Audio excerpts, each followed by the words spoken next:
మిత్రులారా, ఒక విమానం ఆకాశాన్ని తాకే ప్రయత్నంలో ఒక్క 625 అడుగుల ప్రయాణానికే పరిమితమైపోయింది. ఇది వాస్తవం. ఆ ప్రమాదం లైవ్ ట్రాకింగ్ డేటా చూస్తే మన గుండెల్ని తడిపే నిజాలు బయటపడతాయి.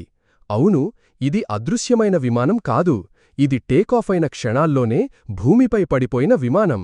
ఏ సమయంలో ఏం జరిగింది?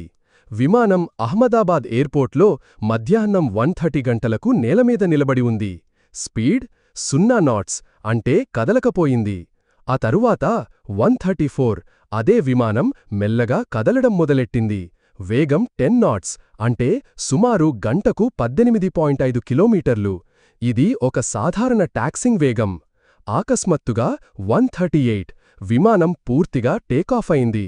వేగం 174 నాట్స్, గంటకు దాదాపు 322 కిలోమీటర్లు.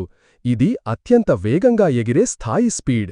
ఎత్తు కేవలం 625 అడుగులు, అంటే భూమి నుండి 190 మీటర్లు మాత్రమే. ఆ తరువాత విమాన సిగ్నల్ పూర్తిగా కోల్పోయింది.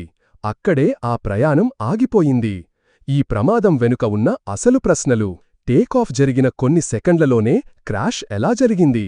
అంత తక్కువ ఎత్తులో విమానం ఎందుకు నిలిచిపోయింది? టేకాఫ్లో ఏ ఇంజిన్ విఫలమైందా, లేక హెడ్విండ్స్ కారణమా? ఫ్లైట్ కమ్యూనికేషన్ ఎందుకు ఆగిపోయింది? ఇవి అధికారిక విచారణలోకి వచ్చేవి.